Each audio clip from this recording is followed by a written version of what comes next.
Hello students. 10th standard English lesson number 4 Dr. B.R. Ambedkar ಅವರದು first section ಅನ್ನ ನಾನು class ಮಾಡಿ ಆಗಿದೆ. This is the part 2 second section paragraph number 4, 5, 6 ಈ ಮೂರು ಪ್ಯಾರಾಗಳದ್ದು ಪಾರ್ಟ್ ನಂಬರ್ 2 ಅಂತ ಮಾಡಿದ್ದೀನಿ. ಇದನ್ನ ನೀಟಾಗಿ ಕೇಳಿಸ್ಕೊಳ್ಳಿ ಸ್ಟೂಡೆಂಟ್ಸ್. ಯಾರು ಹೊಸದಾಗಿ ನನ್ನ ಒಂದು ಚಾನೆಲ್ ನ ವಿಸಿಟ್ ಮಾಡ್ತಾ ಇದ್ದೀರಿ ಅವರು ಸಬ್ಸ್ಕ್ರೈಬ್ ಮಾಡ್ಕೊಂಡು ನೋಡಿ. ಅಲ್ಲೇ ಪಕ್ಕದಲ್ಲಿ ಬೆಲ್ ಐಕಾನ್ ಇರುತ್ತೆ, ಬೆಲ್ ಐಕಾನ್ ಪ್ರೆಸ್ ಮಾಡಿ. ನಿಮಗೆ ನಾನು ಅಪ್ಲೋಡ್ ಮಾಡ್ತಕ್ಕಂಥ ಎಲ್ಲ ವಿಡಿಯೋಗಳು ನಿಮಗೆ ನೋಟಿಫಿಕೇಶನ್ ಬರುತ್ತೆ.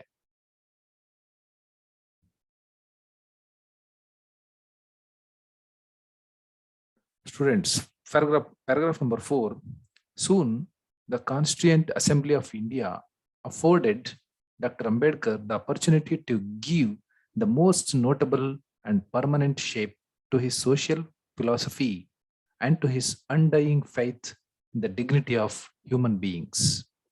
Baba Sahib was not in the Congress, but it must be said to the credit of the far-sighted and objective leadership of the Indian National Congress that it requested Dr. Ambedkar to serve on the drafting committee of the Constituent Assembly and made him its chairman. Soon, the Constituent Assembly of India. ಅದಾದ್ಮೇಲೆ ಏನಾಯ್ತು, constituent assembly ಇತ್ತು ಇಂಡಿಯಾದ್ದು. ಅಂದ್ರೆ constitution ಅನ್ನ ಅಂದ್ರೆ ಸಂವಿಧಾನವನ್ನ ರಚನೆ ಮಾಡ್ತಕ್ಕಂತಹ ಒಂದು ಜವಾಬ್ದಾರಿಯನ್ನು ಹೊತ್ತಿರ್ತಕ್ಕಂತಹ ಒಂದು ಕಾನ್ಸ್ಟಿಟ್ಯೂಯೆಂಟ್ ಅಸೆಂಬ್ಲಿ, ಒಂದು ಗ್ರೂಪ್ ಆಫ್ ಪೀಪಲ್ ಇತ್ತು. ಅದು ಏನ್ ಮಾಡ್ತು, ಅಫೋರ್ಡೆಡ್ ಡಾಕ್ಟರ್ ಅಂಬೇಡ್ಕರ್ ದ ಅಪರ್ಚುನಿಟಿ. ಅಫೋರ್ಡೆಡ್ ಅಂದ್ರೆ ಆಫರ್ಡ್ ಅಂತ. ಅಂಬೇಡ್ಕರ್ ಅವರಿಗೆ ಒಂದು ಅವಕಾಶವನ್ನ, ಬನ್ನಿ ಕಾನ್ಸ್ಟಿಟ್ಯೂಯೆಂಟ್ ಅಸೆಂಬ್ಲಿ ಒಳಗಡೆ ನೀವು ಬನ್ನಿ ಅಂತ ಅವರಿಗೆ ಆಫರ್ ಮಾಡ್ತು, ಅಂದ್ರೆ ಆಹ್ವಾನ ಮಾಡ್ತು, ಒಂದು ಅವಕಾಶವನ್ನ ಕೊಡ್ತು. To give the most notable and permanent shape to his social philosophy and to his undying faith in the dignity of human beings.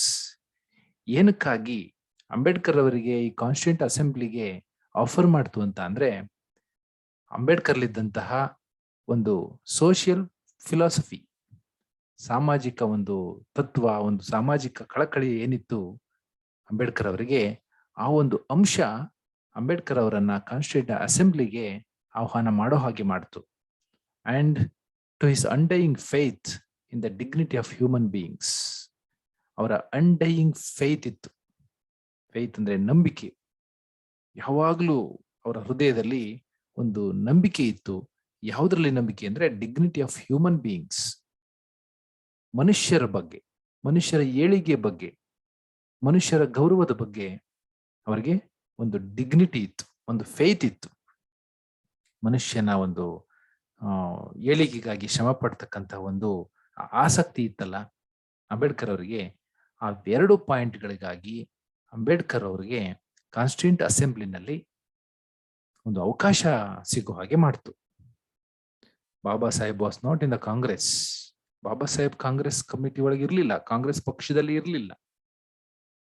But it must be set to the credit of the far sighted and objective leadership of the Indian National Congress that it requested Dr. Ambedkar to serve on the drafting committee of the Constituent Assembly and made him its chairman. ಅವರು ಕಾಂಗ್ರೆಸ್ನಲ್ಲಿ ಇಲ್ಲದೆ ಇದ್ರೂ ಕೂಡ, ಯಾರು ಬಾಬಾ ಸಾಹೇಬ್ ಅಂಬೇಡ್ಕರ್ ಅವರು ಕಾಂಗ್ರೆಸ್ ಒಳಗೆ ಇಲ್ಲದೆ ಇದ್ರೂ ಕೂಡ, ಆ ಸಮಿತಿ ಒಳಗೆ, ಆ ಪಕ್ಷದ ಒಳಗೆ, ಆ ಕಮಿಟಿಯ ಒಳಗೆ ಇಲ್ಲದೆ ಇದ್ರೂ ಕೂಡ ಅಂಬೇಡ್ಕರ್ ಅವರಿಗೆ ಈ ಅವಕಾಶ ಸಿಕ್ತು. Credit of far-sighted and objective leadership of the Indian National Congress. ಒಂದು far-sighted and objective leadership of the Indian National Congress ಅಂದ್ರೆ ಇಂಡಿಯನ್ ನ್ಯಾಷನಲ್ ಕಾಂಗ್ರೆಸ್ಗೆ ಒಂದು far-sighted ಇತ್ತು, ಅಂದ್ರೆ ದೂರದೃಷ್ಟಿ ಇತ್ತು. ನಮ್ಮ ಭಾರತ ದೇಶಕ್ಕೆ ಏನಾದ್ರೂ ಒಂದು ಒಳಿತನ ಮಾಡಬೇಕು ಅಂತಕ್ಕಂಥ ಒಂದು ಗುರಿಯನ್ನ ಇಟ್ಕೊಂಡು ಇಂಡಿಯನ್ ನ್ಯಾಷನಲ್ ಕಾಂಗ್ರೆಸ್ ಅನ್ನುವಂಥದ್ದು ರಿಕ್ವೆಸ್ಟ್ ಮಾಡ್ಕೊಳ್ತು ಅಂಬೇಡ್ಕರ್ಗೆ. ಏನಂತ, to serve on the drafting committee. Drafting ಕಮಿಟಿಯಲ್ಲಿ ನೀವು ಸೇವೆಯನ್ನು ಸಲ್ಲಿಸಬೇಕು ಅಂತ ರಿಕ್ವೆಸ್ಟ್ ಮಾಡ್ಕೊಳ್ತು.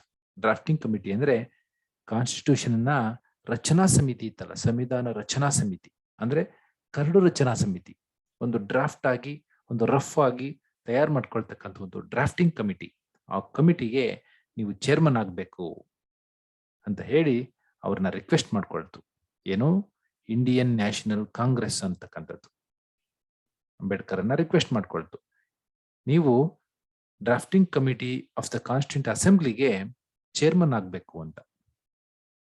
ಚೇರ್ಮನ್ ಅಂದ್ರೆ ಅಧ್ಯಕ್ಷರು, ಆ ಕಮಿಟಿಗೆ ಅಧ್ಯಕ್ಷರಾದರು ಅಂಬೇಡ್ಕರ್ ಅವರು. As the chairman of the drafting committee, doctor Ambedkar anticipated every conceivable requirement of the new polity. ಒಬ್ಬ ಚೇರ್ಮನ್ ಆಗಿ ಅಂದ್ರೆ ಒಬ್ಬ ಆ ಡ್ರಾಫ್ಟಿಂಗ್ ಕಮಿಟಿ ಅಧ್ಯಕ್ಷರಾಗಿ ಡಾಕ್ಟರ್ ಅಂಬೇಡ್ಕರ್ ಅವರಿಗೆ ಒಂದು ಆಂಟಿಸಿಪೇಷನ್ ಇತ್ತು. ಅಂದ್ರೆ ಪ್ರತಿಯೊಂದನ್ನು ಕೂಡ ಎವ್ರಿ ಕನ್ಸೀವಬಲ್ ರಿಕ್ವೈರ್ಮೆಂಟ್, ಏನೇನು ಅಗತ್ಯತೆ ಇದೆ ನಮ್ಮ ನ್ಯೂ ಪಾಲಿಟಿಕ್ಸ್ಗೆ, ನಮ್ಮ ಒಂದು ಹೊಸ ಒಂದು ರಾಜಕೀಯಕ್ಕೆ ಏನೇನು ಅಗತ್ಯತೆ ಇದೆ, ಜನಗಳಿಗೆ ಏನೇನು ಬೇಕಾಗಿದೆ ಅನ್ನುವಂಥದ್ದೆಲ್ಲವನ್ನೂ ಕೂಡ ಅಂಬೇಡ್ಕರ್ ಅವರು ಒಂದು ಆಂಟಿಸಿಪೇಷನ್ ಇಟ್ಕೊಂಡಿದ್ರು. ಆಂಟಿಸಿಪೇಷನ್ ಅಂದ್ರೆ ಆ ಒಂದು ಟು ಆಕ್ಟ್ ಬಿಫೋರ್ ಅಂತ, ಅದು ಜಾರಿಗೆ ಬರೋದಕ್ಕಿಂತ ಮುಂಚೆನೆ ಏನೇನ್ ಬೇಕು ಅನ್ನೋದನ್ನ ಮುಂಚೆನೆ ಗಮನಿಸಿರುವಂತದ್ದು ಆಂಟಿಸಿಪೇಟೆಡ್ ಅಂದ್ರೆ. ಕನ್ಸೀವಬಲ್ ಅಂದ್ರೆ ನೋಡಿ, ಇಲ್ಲಿ ಗ್ಲಾಸರಿ ಕೊಟ್ಟಿರ್ತಾರೆ ಸ್ಟೂಡೆಂಟ್ಸ್, ನೀವು ಇದನ್ನ ಓದ್ಕೋಬೇಕು. ಕನ್ಸೀವ್ ಅಂದ್ರೆ ಥಿಂಕ್ ಅಂತ, conceive thinking, every conceivable requirement, ಏನೇನೆಲ್ಲ ಬೇಕು ಅದನ್ನೆಲ್ಲವನ್ನು ಥಿಂಕ್ ಮಾಡಿದ್ರು ನ್ಯೂ ಪಾಲಿಟಿಗೆ. Drawing from the examples and experience of the other nations and the distinctive needs of our own society. Drawing ಅಂದ್ರೆ ತರೋದು, ಒಳ್ಳೊಳ್ಳೆ ಅಂಶಗಳನ್ನ ತಂದ್ರು. ಎಲ್ಲಿಂದ? ಬೇರೆ ಬೇರೆ ನೇಷನ್ಸ್ ಇಂದ, ಅದರ್ ನೇಷನ್ಸ್ ಇಂದ ಒಳ್ಳೊಳ್ಳೆ ಅಂಶಗಳೇನಾದ್ರೂ ಇದ್ರೆ, ಅವರ ಅನುಭವಗಳು ಮತ್ತೆ ಅವರ ಎಕ್ಸಾಂಪಲ್ಸ್ಗಳು ಇದ್ರೆ ಅವುಗಳನ್ನು ಕೂಡ ಬೇರೆ ಬೇರೆ ದೇಶದವರಿಂದ ತಗೊಂಡು ಬಂದ್ರು, ಏನ್ ಬೇಕು ಅನ್ನೋದನ್ನ. And the distinctive needs of our own society, ನಮ್ಮ ಒಂದು ಸೊಸೈಟಿಗೆ ಏನೇನೆಲ್ಲ ಬೇಕು ಅನ್ನೋದನ್ನು ಕೂಡ ಅದನ್ನೆಲ್ಲವನ್ನು ತಗೊಬಂದ್ರು. ಈ raised brick by brick, step by step ಅದನ್ನೆಲ್ಲವನ್ನು ಕೂಡ ತಗೊಂಡು ಬಂದು ಒಂದ್ ಕಡೆ ಶೇಖರಣೆ ಮಾಡಿ ಇಟ್ಕೊಂಡ್ರು. The magnificent edifice which now stands as the fundamental rights in the constitution of India. ಇವಾಗ ಅದು ಒಂದು ಮ್ಯಾಗ್ನಿಫಿಸೆಂಟ್ ಎಡಿಫೈಸ್ ಆಗಿ, ಒಂದು ಉತ್ತಮವಾದಂತಹ ಒಂದು ಮ್ಯಾಗ್ನಿಫಿಷೆಂಟ್ ಎಡಿಫೈಸ್ ಆಗಿ, ಒಂದು ಮ್ಯಾಗ್ನಿಫಿಷೆಂಟ್ ಅದು ಅತ್ಯುತ್ತಮವಾದಂತಹ ಒಂದು ಎಡಿಫೈಸ್ ಅಂದ್ರೆ ಸಿಸ್ಟಮ್ ಅಂತ. ಇಲ್ಲಿ ಸಿಸ್ಟಮ್ ಅಂದ್ರೆ ಈ ಕಾನ್ಸ್ಟಿಟ್ಯೂಷನ್ ಅನ್ನೋದು ಒಂದು ಸಿಸ್ಟಮ್, ಪಾಲಿಟಿಕ್ಸ್ ಅನ್ನೋದು ಒಂದು ಸಿಸ್ಟಮ್. ಆ ಒಂದು ಮ್ಯಾಗ್ನಿಫಿಷೆಂಟ್ ಸಿಸ್ಟಮ್ ಆಗಿ ಅವರು ಬ್ರಿಕ್ ಬೈ ಬ್ರಿಕ್ ಅದನ್ನ ಸಿಸ್ಟಮ್ಯಾಟಿಕ್ ಆಗಿ ಜೋಡಿಸಿದ್ರು. ಆ ಎಕ್ಸಾಂಪಲ್ಸ್, ಎಕ್ಸ್ಪೀರಿಯನ್ಸ್ ಎಲ್ಲವನ್ನು ಕಾನೂನಿನ ಮೂಲಕ ಎಲ್ಲವನ್ನು ಒಂದು ಅತ್ಯುತ್ತಮವಾದಂತ ಸಂವಿಧಾನವನ್ನು ಕೊಡಬೇಕು ಅಂತ ಅತ್ಯುತ್ತಮವಾಗಿ ಮಾಡಿಟ್ಕೊಂಡ್ರು. Which now stands as the fundamental rights.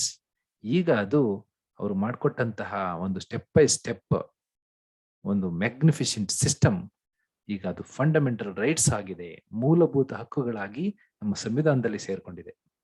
In the constitution of India, ಭಾರತದ ಸಂವಿಧಾನದಲ್ಲಿ ಮೂಲಭೂತ ಹಕ್ಕುಗಳು ಅಂತ ನಾವೇನ್ ಕರಿತೀವಿ, ಆ ಹಕ್ಕುಗಳಲ್ಲಿ ಅಂಬೇಡ್ಕರ್ ಹಾಕೊಟ್ಟಂತ ಎಲ್ಲ ಸ್ಟೆಪ್ಸ್ಗಳು ಕೂಡ ಇದೆ. ಎಲ್ಲ ಮಾನವೀಯ ಒಂದು ಹಕ್ಕುಗಳು ಏನೇನ್ ಬೇಕು ಅವೆಲ್ಲವನ್ನು ಕೂಡ ಸಂವಿಧಾನ ಹೊಂದಿದೆ ಇವತ್ತು. There were of course other luminaries on the committee like Alladi Krishnaswamy Iyer, K.M. Munshi and N. Gopalswamy Iyengar, who also made vital contributions to the process of constitution making. ಇವರಲ್ಲದೆ ಇನ್ನು ತುಂಬಾ ಜನ ಅತ್ಯುತ್ತಮರಿದ್ರು. ಲ್ಯುಮಿನರೀಸ್ ಅಂದ್ರೆ ಉತ್ತಮೋತ್ತಮರಿದ್ರು. ಯಾರ್ಯಾರಪ್ಪ ಅಂದ್ರೆ like Alladi Krishnaswamy Ayyar, K.M. Munshi ಇದ್ರು, ಅಂಡ್ N. ಗೋಪಾಲಸ್ವಾಮಿ ಅಯ್ಯಂಗಾರ್ ಅವರಿದ್ರು, who also made vital contributions to the process of constitution making. ಈ ಸಂವಿಧಾನವನ್ನ ರಚನೆ ಮಾಡೋದ್ರಲ್ಲಿ, ಅದರ ಪ್ರಕ್ರಿಯೆಯಲ್ಲಿ ಅತ್ಯುತ್ತಮವಾದಂತಹ ಒಂದು ಪ್ರಮುಖವಾದಂತಹ ಕೊಡುಗೆಗಳನ್ನು ಕೊಟ್ಟಂತಹ ವ್ಯಕ್ತಿಗಳು ಇವರು ಕೂಡ ಇದ್ರು. But if there is one person who will be remembered as the pilot of the various provisions of the Indian Constitution, it will surely be Dr. Ambedkar. ಆದ್ರೆ ಒಬ್ಬನೇ ಒಬ್ಬ ವ್ಯಕ್ತಿ, ಒಬ್ಬ ಪೈಲಟ್ ಆಗಿ ವೇರಿಯಸ್ ಪ್ರಾವಿಷನ್ಸ್ ಅಂದ್ರೆ ತುಂಬಾ ಪ್ರಾವಿಷನ್ಗಳಿದೆ ಕಾನ್ಸ್ಟಿಟ್ಯೂಷನ್ ಅಲ್ಲಿ ಎಲ್ಲಾ ಪ್ರಾವಿಷನ್ಗಳಿಗೂ ಕೂಡ ಒಬ್ಬ ಪೈಲಟ್ ಆಗಿ ನಮಗೆ ನೆನಪಿನಲ್ಲಿ ಉಳ್ಕೊಳ್ಳೋರು ಅಂದ್ರೆ ಅದು ಡಾಕ್ಟರ್ ಬಿ ಆರ್ ಅಂಬೇಡ್ಕರ್.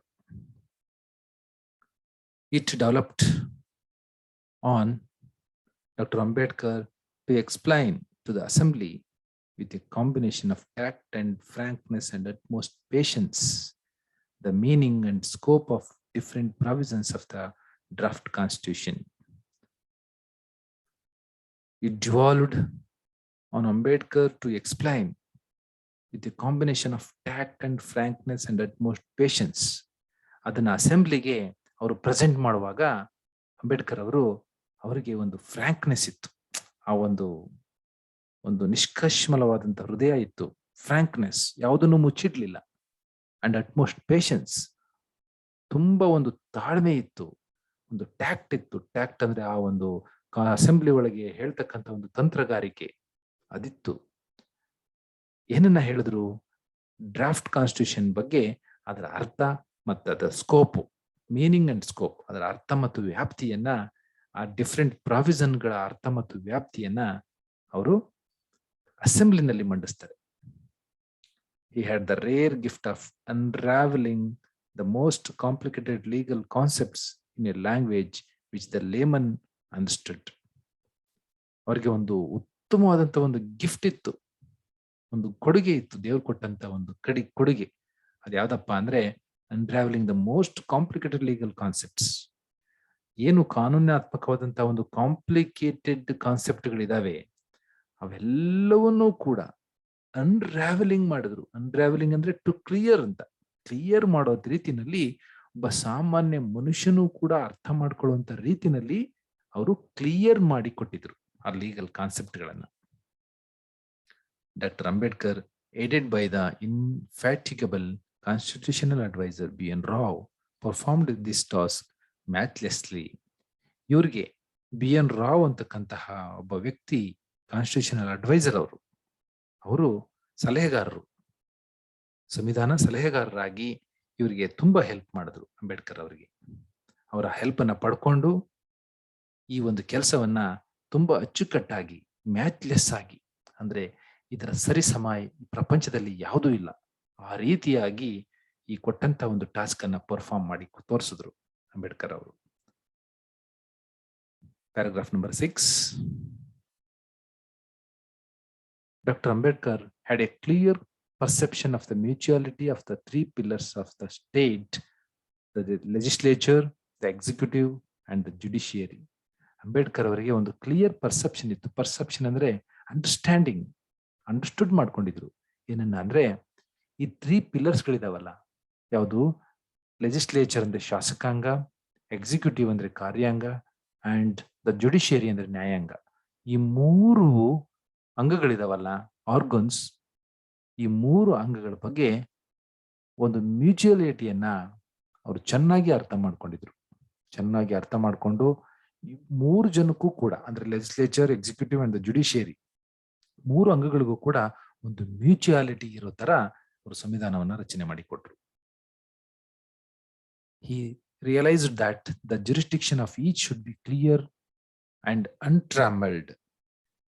ಈ 3ಕ್ಕೂ ಕೂಡ ಅವರು ಅರ್ಥ ಮಾಡ್ಕೊಂಡಿದ್ದೇನಪ್ಪ ಅಂದ್ರೆ, ಆ 3 ತನ್ನ ವ್ಯಾಪ್ತಿಯ ಬಗ್ಗೆ, ಜುರಿಸ್ಡಿಕ್ಷನ್ ಅಂದ್ರೆ ಅದರ ಒಂದು ವ್ಯಾಪ್ತಿ, ಆ ವ್ಯಾಪ್ತಿಯನ್ನ, ಅನ್ಟ್ರಾಮಲ್ಡ್ ಅಂದ್ರೆ ನಾಟ್ ಲಿಮಿಟೆಡ್ ಅಂತ, ಅಂದ್ರೆ ಲಿಮಿಟ್ ಇರಲಿಲ್ಲ.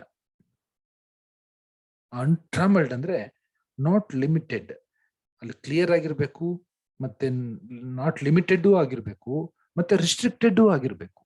ಆ ರೀತಿ ಪ್ರತಿಯೊಂದಕ್ಕೂ ಆರ್ಗನ್ಗಳಿಗೂ ಕೂಡ ಅದರದೇ ಆದಂತಹ ಪವರ್ಗಳನ್ನೂ ಕೊಟ್ರು, ಅದರದೇ ಆದಂತಹ ಲಿಮಿಟ್ಗಳನ್ನೂ ಇಟ್ರು. ಅಂದ್ರೆ ಒಂದು ಇನ್ನೊಂದ್ರ ಮೇಲೆ ಮ್ಯೂಚುಯಾಲಿಟಿ ಇರಬೇಕು ಅನ್ನೋ ತರದಲ್ಲಿ ಅದನ್ನ ರೆಡಿ ಮಾಡಿ ಕೊಟ್ರು. At the same time, he had a sense of the importance of the role of citizens. ಅದೇ ವೇಳೆಯಲ್ಲಿ ರೋಲ್ ಆಫ್ ಸಿಟಿಜನ್ಸ್ ಕೂಡ ಅವರು ಮರಿಲಿಲ್ಲ. ಅವ್ರಿಗೂ ಅದರಲ್ಲೂ ಕೂಡ ಒಂದು ತಿಳುವಳಿಕೆಯನ್ನು ಹೊಂದಿದ್ರು. Importance of the role of citizens ಅದನ್ನು ಕೂಡ ಅಲ್ಲಿ ಮೆನ್ಷನ್ ಮಾಡಿದ್ದಾರೆ. ಅಂದ್ರೆ ಪ್ರತಿಯೊಬ್ಬ ನಾಗರಿಕನ ಕರ್ತವ್ಯಗಳೇನು, ಅವರ ಪಾತ್ರಗಳೇನು, ಸಂವಿಧಾನದ ಬಗ್ಗೆ, ಸಮಾಜದ ಬಗ್ಗೆ, ಅವರ ನಡವಳಿಕೆ ಬಗ್ಗೆ, ಅವರ ಕರ್ತವ್ಯಗಳನ್ನು ಕೂಡ, ಅವರ ಪಾತ್ರಗಳನ್ನು ಕೂಡ ಅಲ್ಲಿ ಕ್ಲಿಯರ್ ಮಾಡಿದ್ದಾರೆ. The following observation he made is significant. ಈ ಒಂದು ಕೆಳಕಂಡಂತ ಒಂದು ಅಬ್ಸರ್ವೇಷನ್ ಅನ್ನ ಒಂದು ಗುರುತರವಾಗಿ ಅವರು ಮಾಡಿದ್ದಾರೆ. ಏನದು ಅಬ್ಸರ್ವೇಷನ್ ಅಂತ ಅಂದ್ರೆ, the constitution is A fundamental document. ಅದೊಂದು ಮೂಲಭೂತವಾದಂತಹ ಒಂದು ದಾಖಲೆ. It is A document which defines the position and power of the 3 organs of the state. ಆ ಫಂಡಮೆಂಟಲ್ ಡಾಕ್ಯುಮೆಂಟ್ ಇದೆಯಲ್ಲ ಕಾನ್ಸ್ಟಿಟ್ಯೂಷನ್, ಅದು ವ್ಯಾಖ್ಯಾನಿಸುತ್ತೆ ಏನನ್ನ, position and power of the 3 organs. 3 ಆರ್ಗನ್ಗಳು ಏನಿದಾವೆ, ನಾನು ಈಗಾಗಲೇ ಹೇಳಿದ ಹಾಗೆ ಲೆಜಿಸ್ಲೇಚರ್, ಎಕ್ಸಿಕ್ಯೂಟಿವ್ ಅಂಡ್ ಜುಡಿಷಿಯರಿ ಇದಾವಲ್ಲ, ಆ 3 ಆರ್ಗನ್ಗಳಿಗೂ ಕೂಡ ತನ್ನದೇ ಆದಂತಹ ಪೊಸಿಷನ್ ಅಂಡ್ ಪವರ್ ಅನ್ನ ಅದು ಎಕ್ಸ್ಪ್ಲೈನ್ ಮಾಡಿದೆ. It also defines the powers of the executive and the powers of the legislature as against the citizens. ಅದು ಈ ಪವರ್ಗಳಿದಾವಲ್ಲ, ಎಕ್ಸಿಕ್ಯೂಟಿವ್ ಮತ್ತೆ ಲೆಜಿಸ್ಲೇಚರ್ದು, ಅದರ ಪವರ್ಗಳನ್ನೂ ಕೂಡ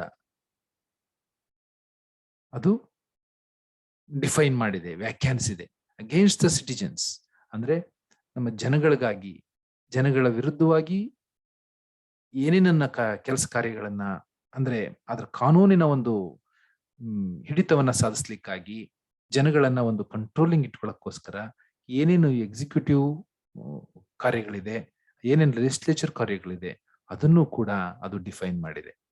as we have done in our chapter dealing with the fundamental rights, ಮೂಲಭೂತ ಹಕ್ಕುಗಳು ಅಂತಕ್ಕಂತಹ ಒಂದು chapter ಅಲ್ಲಿ ನಾವು ಅದನ್ನ ಅಧ್ಯಯನ ಮಾಡ್ತೀವಿ, ಅದನ್ನ ಓದ್ತೀವಿ, ಅದನ್ನ ವ್ಯವಹರಿಸ್ತೀವಿ.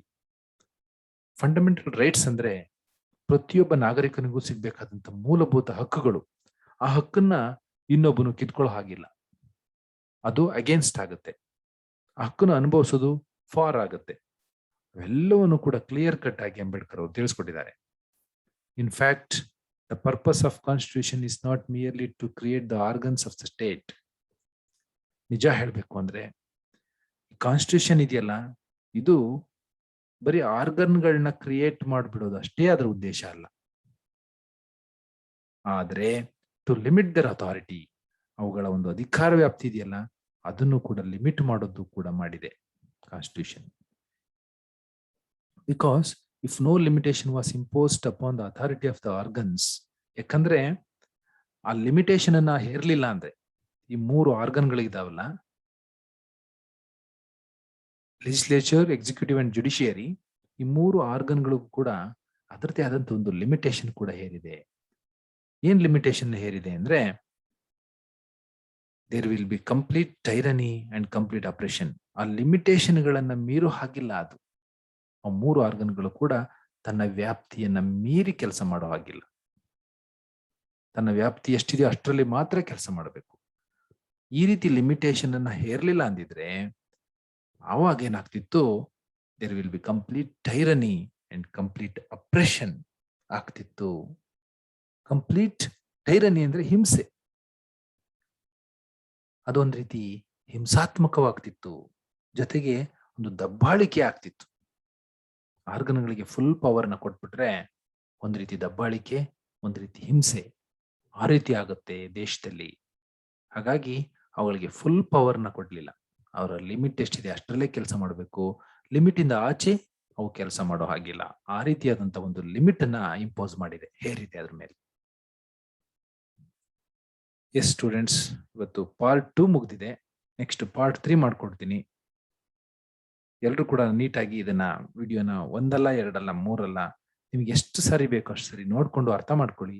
ಸ್ವಲ್ಪ ವರ್ಡಿಂಗ್ಸ್ ಇದರಲ್ಲಿ ಸ್ವಲ್ಪ ಡಿಫಿಕಲ್ಟ್ ಆಗಿದೆ, ಹಾಗಾಗಿ ಒಂದ್ಸರಿ ಓದಿದ್ರೆ ನಿಮಗೆ ಅರ್ಥ ಆಗಲ್ಲ. 2-3 ಬಾರಿ ಈ ವಿಡಿಯೋನ ಕೇಳ್ಕೊಡಿ. ಆಮೇಲೆ ಕ್ವಶನ್ ಆನ್ಸರ್ ನೋಟ್ಸ್ ಹಾಕ್ತೀನಿ, ನೋಟ್ಸ್ನ ಓದ್ಕೊಳ್ಳಿ. ನಿಮಗೆ ಚೆನ್ನಾಗಿ ಅರ್ಥ ಆಗುತ್ತೆ. ನಿಮಗೆ ಎಕ್ಸಾಮ್ ಅಲ್ಲಿ ಉತ್ತಮವಾದ ಅಂಕಗಳು ಬರಲಿ. ಕ್ಲೀನ್ ಆಗಿ ಸ್ಟಡಿ ಮಾಡ್ಕೊಳ್ಳಿ ಸ್ಟೂಡೆಂಟ್ಸ್. ಯಾರಾದ್ರೂ ಹೊಸದಾಗಿ ನೋಡ್ತಾ ಇದ್ದವ್ರಿಗೆ ಹೇಳಿದೀನಿ, ಸಬ್ಸ್ಕ್ರೈಬ್ ಮಾಡೋದನ್ನ ಏನಾದ್ರು ಮರ್ತಿದ್ರೆ ಸಬ್ಸ್ಕ್ರೈಬ್ ಮಾಡ್ಕೊಳ್ಳಿ.